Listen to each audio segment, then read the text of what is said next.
Obuganda bukeeredde mu kiyongobero oluvannyuma lw'amawulire g'okufa kw'Oweekitiibwa Hajji Musa Kaddu Sserunkuuma eyaliko omukubiriza w'olukiiko lwa Buganda okuva mu mwaka gwa 2008 okutuusa mu Mmeeyi wa 2013. Oweekitiibwa Hajji Musa Kaddu Sserunkuuma afiiridde mu ddwaliro lya Platinum enkya ya leero oluvannyuma lw'okumala ekiseera ng'atawanyizibwa kookolo w'okubwongo. Abakungu okuva mu gavumenti ya Beene, gavumenti eya wakati, bannaddiini, Katikkiro eyawummula Dan Muliika, Omulangira Mbuga Kasimu Nakibinge n'abantu abalala bangi bakuŋŋaanidde ku muzikiti e Kibuli okumusaalira.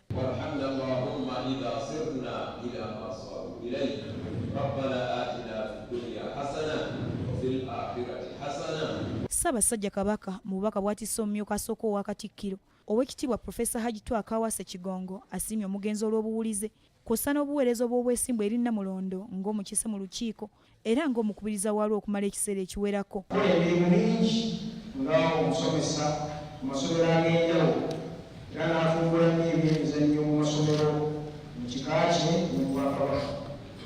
Abadde muteesa bulungi mu buli nsonga era nga mukakkamu. Tubadde tumwebuuzaako mu nsonga ezitali zimu. Tumusaaliddwa nnyo. Twebazaawuka obw'obulamu n'olw'emirimu ebirungi gy'amukozesezza mu nsi. Tusaba Allah amugumye mu kaseera kano ak'obuyingi era n'omugenzi amusaasire ebyo byamusobako. Nasaba omukono Ronald Mwenda Buteri Kabaka.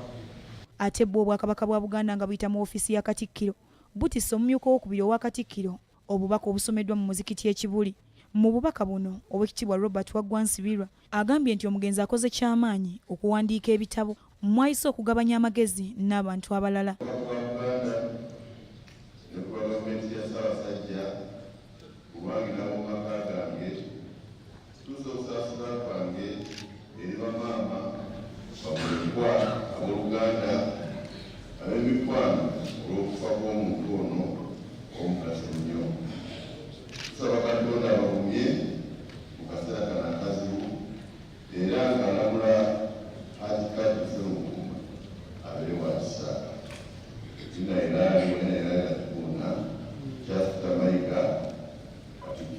Supreme Mufti Sheikh Sirimani Kasule Ndirangwa ayogedde ku mugenzi ng'omusajja abadde ekyokulabirako ekirungi ayagala ennyo eddiini ye era akoleredde obusiraamu okutuusa lwawummudde.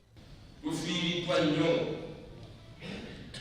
ng'abasiraamu, tufiiriddwa nnyo omuweereza omulungi, tufiiriddwa nnyo omusajja abadde alumu eddiini ye ng'agyagala ng'emuluma nga buli wabeera ffe ng'abakulembeze abakoleka atukuutira mubeere b'amazima mubeere beesigwa kaddu abadde mweru. Tusaba Katonda byonna byakoze abifule enkunzi yamuyingiza ejjala. Hajji Musa Kaddu Sserunkuuma yazaalibwa mu mwaka gwa 1936 ku kyalo Nsozi bbiri Kiyemba mu ssaza ly'e Butambala.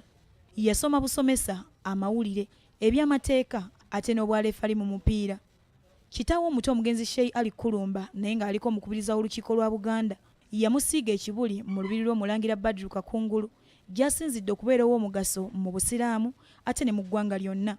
Hajji Musa Sserunkuuma yalondebwa okubeera omukubiriza w'olukiiko lwa Buganda mu mwaka gwa 2008 ng'adda mu bigere bya Hajji Sulaiman Lubega Kaddu Nabbi era obuweereza buno yabukola okutuusa mu muzigo wa 2013. Gutusinze nnyo Ayi Ssaabasajja Kabaka.